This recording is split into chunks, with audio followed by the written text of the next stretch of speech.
오늘 본문은 역대상 4장 38절에서 43절까지입니다. 눈으로 함께 봉독합니다. 이 명단에 오른 사람은 그 일족의 지도자들이다. 그들의 가문은 많이 불어나서 퍼졌으므로 그들은 그들의 양을 칠 목장을 찾아서 그 돌 어귀에 있는 골짜기의 동쪽에까지 이르렀다. 거기에서 기름진 좋은 목장을 발견하였는데 이 땅은 사방이 넓고 조용하고 평화스러우며 전에 함족이 살던 곳이었다. 이 명단에 기록된 사람들이 유다 왕 히스기야 시대에 이리로 와서 함족의 천막들과 거기에 있는 무은임족을 쳐부수어 그들을 전멸시키고 그들 대신 오늘까지 거기에 살고 있었는데 거기에 양을 칠 목장이 있기 때문이다. 시므온 자손 가운데서 500명이 이시의 아들인 블라랴와 느아랴와 르바야와 우시엘을 두령으로 삼고 세일산으로 가서 피하여 살아남은 아말렉 사람을 쳐부수고 오늘까지 거기에서 살고 있다. 아멘. 하늘에 계신 우리 아버지, 아버지의 이름을 거룩하게 하시며 아버지의 나라가 오게 하시며 아버지의 뜻이 하늘에서와 같이 땅에서도 이루어지게 하소서. 오늘 우리에게 일용할 양식을 주시고 우리가 우리에게 잘못한 사람을 용서하여 준 것 같이 우리 죄를 용서하여 주시고 우리를 시험에 빠지지 않게 하시고 악에서 구하소서. 나라와 권능과 영광이 영원히 아버지의 것입니다. 아멘. 하나님 나라가 소원입니다. 제목으로 은혜 나누겠습니다. 먼저 인사할게요. 주님의 백성으로 삽시다. 오늘도 여러분의 마음과 생각에 하나님의 말씀이 주장하셔서 성령이 역사하셔서 여러분의 마음을 움직이고 생각을 바꿀 수 있는 말씀의 역사가 있기를 축복합니다. 그리스도인들 교회를 다니면서 이제 물어보면 그리스도인들은 대부분 우리가 하나님의 뜻대로 살아야 한다고 믿습니다. 여러분도 그러시죠? 하나님 뜻대로 사셔야죠. 근데 또 우리의 속을 면밀히 살펴보면 꽤나 많은 그리스도인들은 하나님의 뜻이 아니라 내 뜻이 이루어지기를 원하면서 삽니다. 이게 우리 믿음의 이중성이죠. 진짜는 하나님 뜻이 이루어져야 되는데 우리는 교회를 다니면서 하나님의 힘과 능력으로 내 뜻도 이루어졌으면 좋겠다. 하나님 뜻도 이루어지고 내 뜻도 이루어지면 좋겠다. 그럴 수 있을까요? 두 개 다 이루어질 수 있을까요? 방법이 있죠. 하나님의 뜻, 내 뜻이 같아지면 되죠. 근데 아직까지 같지 않은 경우들이 생기면 어떻게 하면 좋을까요? 하나님이 양보해 주실까요? 너는 그게 소원이구나. 그럼 이번에는 내가 네 소원에 맞춰줄게. 이렇게 양보해 주실까요? 하나님의 뜻하고 나올 때마다 수식어가 붙는데 성경에 이런 수식어가 많이 붙어요. 너희를 향하신 혹은 너희를 위하신 이런 뜻이 붙어요. 이런 수식어가 붙어요. 무슨 뜻일까요? 하나님의 품은 뜻이 우리를 위한 거래요. 그 진짜 좋은 거래요. 근데 나는 아직 그걸 몰라서 다른 뜻을 품고 있을 뿐이에요. 그러니 여러분, 하나님의 뜻하고 내 뜻이 같지 않을 때 어떻게 하면 좋을까요? 여러분이 양보하세요. 이럴 때 아멘 하는 건데 여러분이 양보하세요. 하나님 보고 제발 양보해달라고 하지 마세요. 나는 지금 이게 정말 마음에 안 들어도 그게 하나님의 뜻이 분명하면 나랑 좀 다르다. 여러분이 꼭 양보하시기 바랍니다. 저는 오늘 족보에서 하나님의 뜻을 찾았어요. 물론 오늘 족보는 시므온 지파의 족보라 시므온 지파를 향한 하나님의 뜻이에요. 우리를 향한 건 아니고. 그래서 오늘 시므온 지파를 향한 하나님의 뜻을 알아보고 그 하나님의 뜻이 우리에게는 어떻게 적용될 수 있을까를 얘기할 거예요. 물론 이제 먼저 이 시므온 지파 얘기를 하려면 반드시 두 가지는 우리가 알고 넘어가야 돼요. 시므온은 야곱의 아들입니다. 그런데 이 시므온이 큰 일을 한번 저지른 적이 있어요. 창세기 34장에 시므온의 친여동생 디나가 세겜 추장의 아들에게 강간을 당한 일이 있어요. 이게 너무 화가 나가지고 이 야곱의 아들들이 작전을 짠 거예요. 그 자기 여동생을 강간한 그 세겜이라는 놈이 아직도 자기 여동생을 너무 좋아하고 사랑하니까 결혼하고 싶어 하죠. 그래서 결혼을 해줄 텐데 우리는 할례 안 받은 것들하고는 결혼 안 해. 너네 다 할례 받으면 우리가 결혼해 줄게. 사돈지간 하자. 그래서 그 세겜이 온 동네 사람을 다 설득해서 모든 남자가 다 할례를 받았어요. 결혼하려고. 그랬더니 그날 밤에 레위, 시므온 요 아들 두 놈이 칼을 들고 세겜 그 촌락으로 들어가서 할례 받은 모든 남자를 칼로 찔러 죽였어요. 아주 흉악한 범죄를 저지른 거죠. 이게 시므온이 저지른 짓입니다. 그래서 나중에 창세기 49장에 가면 야곱이 유언을 해줘요. 자식들 한 사람 한 사람 유언을 해주는데 다른 자식들에겐 축복이 될 만한 유언을 해주었는데 이 시므온하고 레위한테는 축복이 될 만한 유언을 하지 않고 저주를 해요. 제가 그 부분이 39장 5절, 6절, 7절인데 제가 5절, 6절 읽어드리고 여러분이 7절 읽겠습니다. 잘 들어보세요. 시므온과 레위는 단짝 형제다. 그들이 휘두르는 칼은 난폭한 무기다. 나는 그들의 비밀 회담에 들어가지 않으며 그들의 회의에 끼어들지 않을 것이다. 그들은 화가 난다고 사람을 죽이고 장난삼아 소의 발목 힘줄을 끊었다. 자, 이제 여러분이 7절 읽겠습니다. 시작.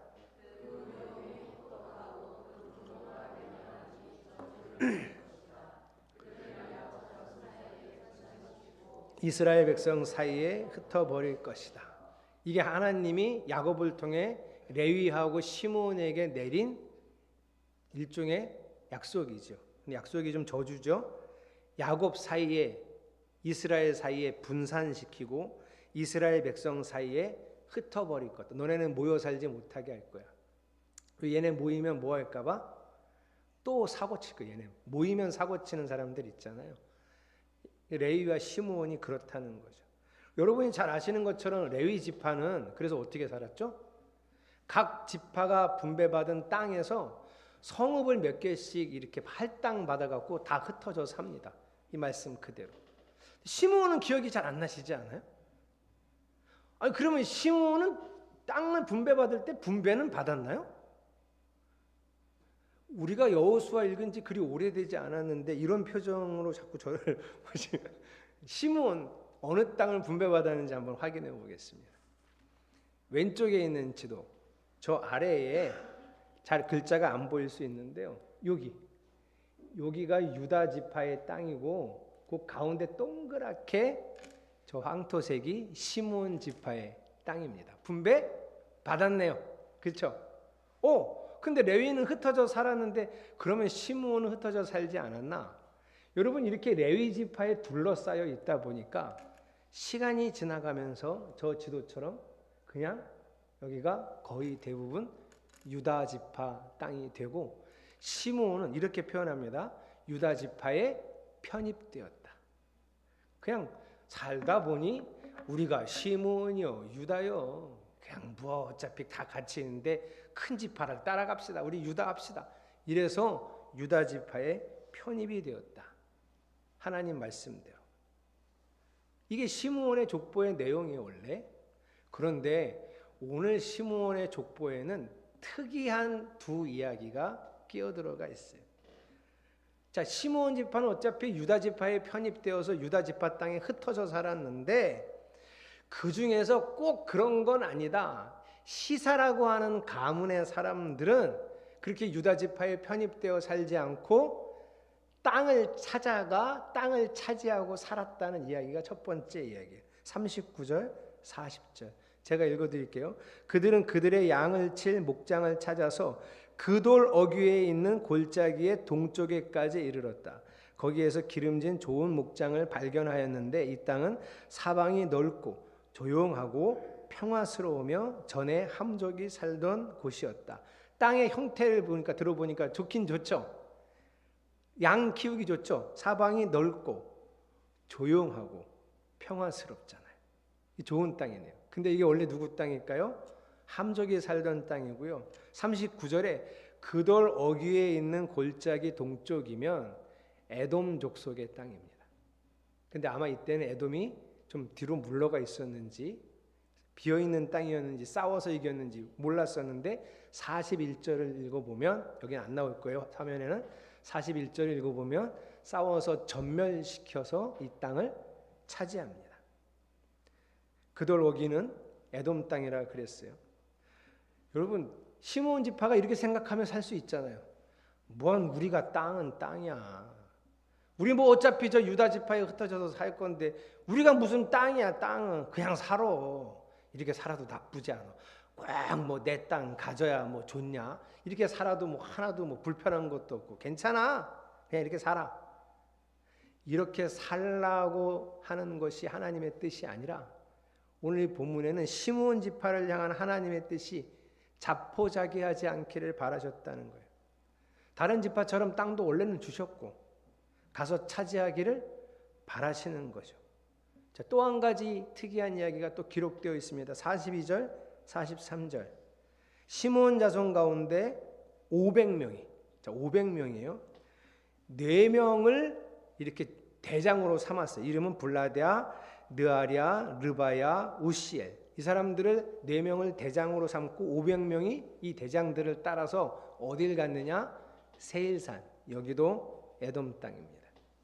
근데 에돔의 땅에 가서 에돔이 살고 있을 줄 알았더니 누가 살고 있어요? 43절에 아말렉 사람들이 에돔을 물리치고 거기서 살고 있었던 거죠. 그래서 이번에는 이 500명의 시므온 자손이 가서 아말렉을 물리치고 거기서 땅을 차지하고, 핵심적인 건 43절 맨 뒤에 오늘까지 거기에서 살고 있다. 오늘이 언제죠?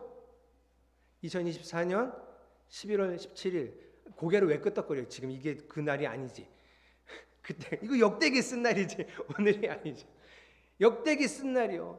땅 한 평 없이 큰 대제국의 나라를 뺏기고, 이 나라를 뺏긴 지 거의 400년이 되어져 가는, 희망도 없고 꿈도 없고 소망도 없는 오늘까지 우리는 이렇게 살고 있지만 이 500명으로 시작된 시므온 지파의 일부 가문은 지금도 세일산에서 자기 땅을 차지하고 자주적으로 살고 있다는 거예요. 거기서.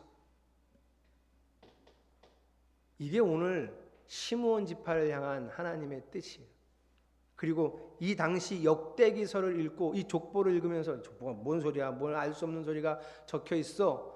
그러나 이 성경을 읽으면서 깨닫는 사람에게 주시고자 하시는 하나님의 뜻이에요. 어떤 뜻일까요? 포로에서 돌아와 땅 한 평 없이 매일 조공이나 바쳐야 되고 사는 게 즐겁지도 않았던 나라를 잃어버린 이 백성들에게 절망이 생겼어요. 무슨 절망이 생겼냐면 아무리 해도 안 된다. 성전도 지어봤어요. 그런데도 안 돼요. 야, 이거 부족한가 보다. 율법 지키자. 율법도 엄청 잘 지켜봤어요. 그래도 안 돼요. 야, 이거 갖고 부족한가 보다. 우리 제사 열심히 드리자. 그래서 열심히 하나님께 제사를 드렸어요. 근데도 안 돼요. 이제는 이 사람들 마음속에 뭘 해도 우리는 아무리 해도 안 돼. 나라를 빼앗겼으니 뭐가 되겠어? 우리가 힘이 있어, 능력이 있어. 우리는 뭘 해도 안 돼. 아무리 했어도 안 돼. 이 마음이 자리 잡혀 있는데 오늘 이 족보를 통해서 하나님은 시므온 지파와 그리고 이스라엘 사람, 나라를 빼앗긴 이스라엘 사람들에게 아니야.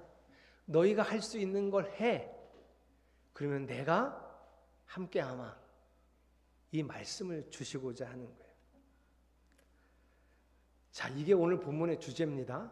뭐 하라고요? 너희가 할 수 있는 걸 해. 기껏해야 세일산 저 구석에 가서 아말렉 족속 몰아내고 그 작은 땅 차지하고 사는 거겠지만 그러면 내가 너희와 함께해서 너희에게 힘을 줄게. 이게 주제예요. 자, 그럼 이제 우리 얘기해 봅시다. 우리 얘기. 여러분, 우리가 지금 살아가는 이 세상이요. 지금 이 세상은 사탄이 지배한다고 그랬죠. 공중 권세 잡은 마귀라 그랬잖아요. 우리는 사탄이 지배하는 이 땅에서 하나님 백성으로 사는 겁니다. 그러면 힘들까요? 안 힘들까요? 안 힘들면 우리가 누구 백성이에요? 사탄의 백성이지. 지 백성 잘해줄 거거든요. 근데 우리가 여기서 하나님 백성으로 살겠다 마음을 먹고 믿음으로 살면, 내가 빨리 끝낼게요. 믿음으로 살면 힘들죠. 그래서 우리는 자주 생각해야 돼. 무슨 생각해야 되냐면, 나는 지금 바른 길을 가고 있는가? 나 지금 잘 살고 있나? 하나님 앞에서 항상 생각하셔야 돼요. 어떻게 살아야 될까? 하나님 앞에서 이거 생각하면서 사셔야 돼요. 하나님의 뜻에서 시작하는 거예요. 세상의 종교는, 기독교의 본질은 이게 아는데 다른 종교의 본질은 내 뜻을 이루어줄 신을 찾는 거예요. 내가 가서 정성을 다하고 탑 몇 바퀴 돌고 108번 절하고 선행을 하고 고행을 하고, 그래서 신을 감동시키면 신이 내 뜻을 이루어 주는 거예요. 근데 기독교의 본질은 그게 아니에요. 기독교의 본질은 하나님의 뜻을 이루어 드리는 거예요. 내가. 그것도 내 힘이 아니라 주님이 주신 힘으로 하나님의 뜻을 이루는 거예요. 자, 그러면 하나님의 뜻을 이루어 드리는 게 신앙의 본질이면 우리가 뭘 알아야 되죠? 하나님의 뜻이 뭔지를 알아야죠. 근데 하나님의 뜻에 관심이 없어요. 계속 내 뜻에만 관심이 있어요. 그러면 안 돼요. 하나님의 뜻이 분명합니다. 그 하나님의 뜻을 아셔야 돼요. 그래서 우리가 처음에 질문했잖아요. 여러분은 하나님의 뜻대로 사는 게 믿음이라고 생각하시죠? 네, 그랬잖아요. 자, 하나님의 뜻대로 살아야 돼요. 그러면 그 두 번째 질문이 뭘까요? 당신은 하나님의 뜻이 뭔지 압니까? 하나님의 뜻을 알아야 하나님의 뜻대로 살지. 그렇지, 혜빈아. 응. 야, 요즘은 네가 대답을 잘해줘서 너한테만 물어보고 싶은 욕구가 계속 생겨. 응? 하나님의 뜻을 알아야 하나님의 뜻대로 살죠. 여러분이 알고 있는 하나님의 뜻을 생각해 보십시오. 하나님의 뜻이 뭡니까? 자, 첫 번째 제가 생각하는 하나님의 뜻은 거룩하게 사는 거예요. 거룩은 뭐냐 하면 다른 거예요. 구별된다. 뭐 가운을 입고 이렇게 사는 게 아니고 막 이렇게 얌전하고 조신하고 이렇게 사는 게 아니라 세상하고 다르게 사는 거예요. 그게 거룩이에요. 두 번째, 죄에서 돌이키라 그러셨어요. 조금 더 복음적으로 얘기하면 이제 우리는 어떤 사람이 됐냐면 죄를 이길 수 있는 사람이 되었어요. 그래서 여러분, 우리가 하나님의 뜻대로 산다는 건 죄를 매일 이기며 사는 거예요. 여러분, 죄를 이기시기를 축복합니다. 예. 예수 천당, 불신지옥, 이 반쪽짜리 복음에 머무르시면 안 돼요. 완전히 반쪽이잖아요. 우리가 알고 있는 복음이 뭐예요? 주님이 나를 다스리시는 거예요. 주님이 나를 다스리도록 매일매일 살아야 돼. 그러려면 죄가 나를 다스렸었는데 이제는 주님이 다스리도록 해야 되니 우리가 죄를 그래서 이겨야 하는 거예요.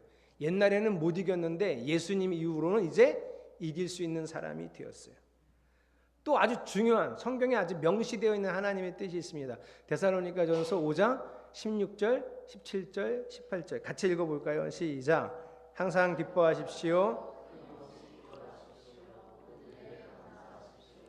이것이 그리스도 예수 안에서 여러분에게 바라시는 하나님의 뜻입니다. 개역개정, 여러분을 향한, 헬라어 에이스라는 단어인데요. 너희를 향한, 혹은 더 정확하게 표현하면 너희를 위한. 하나님이 왜 기뻐하라 그랬다고요? 여러분 좋으라고. 범사에 감사라고 하신 이유가 뭘까요? 여러분을 위해서. 쉬지 말고 기도하라고 말씀하신 것도 여러분을 위해서 하신 거예요. 근데 이제 합리적으로 생각하면 보통 사람들이 이 말씀을 보면 이런 생각해요. 저거 못할 것 같으니까. 기뻐하는 게 어려워요? 항상이 어려워요? 항상이 어렵죠. 기도하는 게 어려워요? 끊임없이 쉬지 말고가 어려워요? 쉬지 말고. 그래서 저 앞에 붙은 게 싫어. 뭘 항상 하고 쉬지 말고 범사. 이 단어를 몰랐을 때는 범사에 감사하라 그랬는데 저 해석하니까 모든 걸 어떻게 감사해. 그죠? 못한다고요. 근데 왜 이렇게 생각하냐면, 아니 기뻐할 걸 주세요. 그럼 누가 안 기뻐해? 기뻐하지. 기뻐할게요. 감사할 만한 것들을 주세요. 그럼 제가 감사할게요. 아니 기도를 좀 재밌게 해주세요. 하나님, 기도가 너무 힘들어. 기도하려고 앉으면 너무 이렇게 힘들고 지루하고 무슨 말을 해야 될지 모르고, 아니 기도가 너무 재밌으면 내가 기도 매일 하지, 항상 하지. 기도를 좀 재밌게 해주세요. 이런 생각을 할 수 있다고요. 저는 이런 얘기하는 사람 많이 들어봤어요. 만나도 봤고요. 그런데 문제가 뭐냐면 이런 사람들의 믿음의 동기가 문제예요. 제가 생각할 때 믿음의 시작은 이런 걸로 할 수 있어요. 예를 들어 태어나 봤더니 교회를 다니고 있는 운명이더라. 수연이 내 딸 태어나 봤더니 목사 딸이더라. 모태신앙. 그래서 교회를 다녔어요. 또 어쩌다 누가 가자 그래서 교회를 왔는데, 그래서 잘 할지도 모르는데 그냥 떠듬떠듬 따라서 기도를 했는데 하는 것마다 응답을 받더라. 너무 재밌어. 그래서 교회를 다니게 했어요. 예수님을 믿었어요. 또 어디가 아프고 힘들고 병원 가도 잘 고쳐지지 않고, 그래서 교회에 왔는데 기도 받았는데 병이 나았어요. 그래서 교회 다닐 수 있어요. 드문 일이지만 또 이런 경우가 제일 흔하죠. 마음에 여기 와서 이제 앉아서 예배드리러 앉아 있으면 보통 한 3분의 2는 졸리고 지루한데 왜 나는 이렇게 마음이 평안해? 나는 교회가 체질인가 봐. 뭐 이런 사람이 있어요. 마음의 평안이 좋아서 교회 다니는 사람이 있어요. 대부분은 왜 교회 다닐까요? 그냥 거기 가서 나랑 잘 맞는 사람이 있어서 좋아. 사람이 좋아. 좋은 사람이 있어서.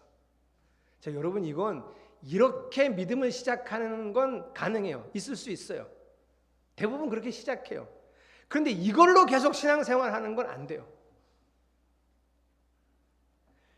사람 때문에 교회를 다녔어요. 만약에 그 사람 반드시 사람 때문에 교회 그만둘 겁니다. 여러분이 교회를 계속 오래 다녀보셔서 아시지만 교회를 이렇게 다녀보면 다 나랑 맞아요? 그렇게 안 맞았어, 지은아? 힘들어? 교회가 어떻게 다 나랑 맞아요? 교회 다니면서 우리가 느끼는 게 뭐예요? 사람은 정말 다 제각각이구나. 이거 아니에요. 사람이 좋아서 교회 다니시면 안 돼요. 시작은 그래도 되는데 계속 그렇게 다니시면 안 돼요. 자, 병 고침 받아서 교회를 다녔어요. 그러면 또 병 안 들어요? 또 들어요. 아파요. 그러면 이제 교회 다니기 싫어요. 그거 안 고쳐지면. 계속 고쳐줘야 돼. 계속. 마음의 위로가 너무 좋아. 나 교회만 앉았으면 체질인가 봐. 예배 시간이니까 마음이 너무 평안해. 근데 계속 평안할 수 있을까요? 어느 날 갈등이 생기고 마음이 흔들리고 감정이 흔들리면 믿음도 흔들리는 거예요. 그런 걸로 계속 믿음 생활하시면 믿음의 동력은 그게 아니에요. 믿음의 동력은 절대 흔들리지 않고 한 번도 변하지 않는 절대 진리 위에 믿음을 세워야 돼요. 베드로처럼 주는 그리스도시요 살아계신 하나님의 아들입니다. 무슨 고백이에요? 예수님, 당신은 내 왕입니다. 제 주인이세요. 그리고 당신은 하나님이십니다. 이 믿음의 고백 위에 우리는 신앙생활을 하는 거예요. 너는 왜 예수님 믿니? 너는 왜 교회 다니니? 물어보면 문제를 해결해 주시니까, 부족한 걸 채워주시니까, 물론 그것도 해 주시지만 그걸로 교회 다니고 그걸로 믿는 거 아니에요. 무엇으로 믿죠? 아무 조건 없이 나를 사랑하시고 나 같은 사람 좋아해 주시고 그래서 나를 위해서 죽기까지 하시고 부활하셨고 승천하셨다가 나를 너무 좋아하고 사랑해서 그 복음을 이루시려고 영으로 바꾸셔서 내 안에까지 찾아오셨어요. 제가 저를 봐도 계속 영원히 함께 하기에는 힘들 것 같은데, 제가 우리 아내한테 안 물어봤는데 그럴 일은 없지만 뭐 이런 얘기 물어보잖아요. 당신은 다시 태어나도 나랑 결혼할 거야? 영원히 나랑 살 거야? 잠깐만요. 막 한숨이 나올 수 있잖아요. 영원히 사실 거예요? 지금 부부랑 남편이랑 아내랑 영원히, 이 한평생 아니라 영원히. 잘 생각해보고 대답하세요. 한평생이 아니고 요 70년 80년 100년이 아니고 영원히 우리 아내가 저랑 영원히 산다고 할까? 저는 저랑 영원히 살지 않을 거예요. 아주 더러운 게 많고요. 이기적이고요. 그런데 예수님은 여기까지 내가 오라고도 안 했는데 여기까지 찾아오셔서 약속까지 하셨어요. 내가 너를 영원히 떠나지 않겠다. 이게 사랑이에요. 이 위에 믿음을 쌓는 거예요. 그래야 무너지지 않아요. 하나님의 뜻대로 사는 게 우리 신앙의 본질입니다. 이 믿음을 가지고 그 하나님이 너무 좋아서, 여러분 믿음은 어디서 생기는 거라 그랬죠? 사랑에서. 기적을 보고 믿고 어떤 체험을 해서 믿는 거는 오래 갈 수도 없고 영원하지 않아요. 믿음은 사랑에서 생기는 거예요. 그래서 누가 누구를 제일 잘 믿냐 하면 엄마가 아들, 딸들을 진짜 잘 믿어요. 세상에 저렇게 못돼 먹은 놈, 세상 사람들이 다 손가락질해도 누구는 끝까지 믿어요? 엄마. 그 엄마들이 제일 많이 하는, 범죄자의 엄마들이 제일 많이 하는 말이 우리 아들이 원래 그런 애는 아니래요. 착했대. 다 친구를 잘못 만나서, 이 어미를 잘못 만나서, 환경을 잘못하고 태어나서 저렇게 된 거지, 우리 애는 원래 착한 애예요. 그 엄마의 그 속절없는 믿음은 왜 생겼을까요? 사랑이에요, 사랑. 믿음은 사랑에서 생기는 거예요. 예수님을 향한 사랑, 나를 사랑하신 예수님의 그 사랑에 감격해서 나도 주님을 사랑해서 믿음이 생긴 거예요. 그 믿음 위에 우리가 우리의 믿음을 쌓고, 그 사랑 위에, 그리고 주님 뜻대로 살아가게 되는 거예요. 이게 신앙생활이에요. 그래서 우리가 그 사랑으로 주님 뜻대로 살면 하나님이 일하시는 거예요. 자, 제가 알려드린 몇 가지 안 되지만 거룩하게 살고 죄를 이기며 살고 그 사랑의 믿음으로 기도하고 기뻐하고 감사하면서 살면 하나님이 뭐 하신다고요? 일하신다고요. 하나님이 일하시는 게 뭐예요? 하나님 나라를 내 안에 이루시는 거예요. 여러분, 공산주의가 좋아요? 자유민주주의가 좋아요? 그래도 이거는 대답을 잘해 주셔야지 저 빨갱이 돼요. 공산주의가 좋아요? 자유민주주의가 좋아요? 자유민주주의가 좋아요. 독재나 사회주의로부터 우리는 자유민주주의 대한민국을 지켜야 합니다. 그런데 크리스찬들은 아니에요. 그 이상이에요. 자유민주주의가 좋아요? 하나님 나라가 좋아요? 하나님 나라가 좋죠. 교회는 이 자유민주주의 지키는 공동체가 아니에요. 착각하시면 안 돼요. 지금 꽤나 많은 보수주의 교회들이 자유민주주의를 수호하겠다고 자꾸 떠드는데요. 자유민주주의를 수호하는 게 교회가 아니라 하나님 나라를 지키는 거예요. 하나님 나라를 세우는 거예요. 하나님 나라가 뭔데요? 서로 사랑하고 나보다 남을 낮게 여기고 살다 보니 나보다 남을 낮게 여기고 됩니까? 여러분 가정은? 우리 허정아 집사님이 김상기 권사님을 나보다 낮게 여기면 어떤 마음이 들까요? 그냥 가만히 앉아있다가 걸어가는 김상기를 봤는데 문득 이런 생각이 드는 거예요. 야, 내가 어떻게 저런 남자를 잡았을까? 기가 막히다 진짜. 얼마나 감격이 되겠어요. 에? 어떻게 말이야. 에? 황한심 집사가 말이야. 어떻게 박준철 집사를 잡았을까? 내 덕이야? 알잖아, 내 덕이야. 어떻게 잡았을까? 나보다 남을 낮게 여기면 행복해요. 이게 하나님 나라예요. 자랑하지 않고 자기 유익을 구하지 않고 시기하지 않고 뽐내지 않고 교만하지 않고 무례하지 않고 성내지 않고 원한을 품지 않고 진리를 기뻐해서 불의를 거부하고 선으로 악을 이기는 이 삶이 하나님 나라의 삶이에요. 우리는 이 나라를 세우고 지키는 사람들입니다. 어떻게 하면 이 나라를 지키고 세울 수 있다고요? 내가 주님 뜻대로 살면, 그러면 주님이 이루실 거예요. 그래서 저는 오늘 여러분에게 결론은, 설교 제목이 뭐죠? 하나님 나라가 소원입니다.